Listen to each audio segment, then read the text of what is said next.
दोस्तों अभी कल ही की तो बात है जब ईरान को लेकर खबर आई थी कि ईरान के टॉप लीडर अयातुल्ला खामेनेई ने हमास के नेता इस्माइल हानिये से कहा कि आपने हमसे बिना पूछे 7 अक्टूबर को इजराइल के ऊपर हमला कर दिया, लिहाजा इस जंग में हम आपका साथ खुलकर नहीं देंगे। हाँ, अंदर अंदर हम आपके साथ हैं, लेकिन खुलकर मैदान में हम आपके साथ नहीं आएंगे। रही बात हिजबुल्लाह की, तो हिजबुल्लाह भी साथ में आपके नहीं आएगा। इस तरह की बातें कल सामने आई थी, जो मैंने भी आपको बताई। तमाम मीडिया, इंटरनेशनल मीडिया पर दिखाई गई थी और रॉयटर्स के हवाले से ये सारी बातें आई थीं। लेकिन आज एक नई खबर सामने आ रही है। ईरान कुद्स फोर्स के जो कमांडर हैं इस्माइल कानी, उन्होंने एक ओपन लेटर हमास की अल-कस्साम ब्रिगेड के नाम लिखा है और इस ओपन लेटर को ईरानी मीडिया पर दिखाया गया। ईरानी फोर्स के कमांडर इस्माइल कानी ने इस ओपन लेटर में बहुत सारी बातें लिखी हैं, लेकिन कुछ मुख्य बातें आपको बताना चाहता हूँ। इस्माइल कानी ने इस लेटर में हमास से कहा कि आपके भाई आपके साथ हैं और दुश्मन जो फिलिस्तीन और गाज़ा में गंदे मकसद को लेकर आगे बढ़ रहा है वो अपने मकसद में कभी भी कामयाब नहीं होगा। आप और आपके भाई दुश्मन को अपने मकसद में कामयाब होने की इजाज़त नहीं देंगे।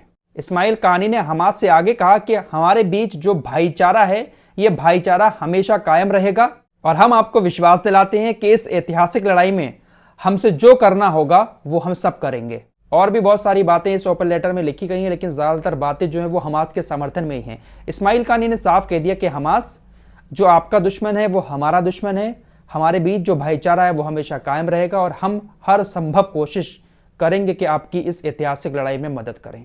हम आपको विश्वास दिलाते हैं। अब कल स्टेटमेंट आया था कि ईरान के जो टॉप लीडर हैं उन्होंने कहा कि हम इस लड़ाई में खुलकर आपके साथ नहीं आएंगे, और आज इस तरह का स्टेटमेंट आ रहा है ईरानी फौज के कमांडर की तरफ से। अब आप लोगों का दिमाग भी यहाँ पर बहुत ज़्यादा परेशान होता होगा कि आखिर ये सब चल क्या रहा है। कभी कुछ कह रहे हैं ये लोग, कभी कुछ कह रहे हैं। जी हाँ, बिल्कुल परेशान होने वाली बात है। लेकिन दोस्तों, इंटरनेशनल लेवल पर हर देश की कहीं ना कहीं कुछ ना कुछ मजबूरियां होती हैं। ईरान जो है वैसे पूरा भरा हुआ बैठा है इजराइल और अमेरिका से। ईरान का अगर बस चले तो अमेरिका और इसराइल को तबाह कर दे। भरा हुआ तो बैठा है ईरान, ये बात तो सही है, लेकिन कुछ मजबूरियां हैं।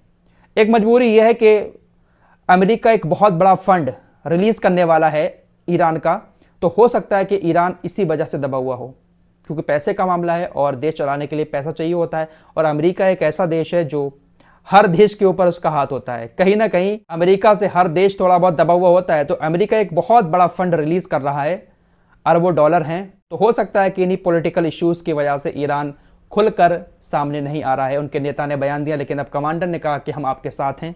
वैसे एक सच ये भी है कि हमास का समर्थन जो है वह पूरा पूरा ईरान ही करता है। ईरान ही ज़्यादातर हथियार हमास को सप्लाई करता है।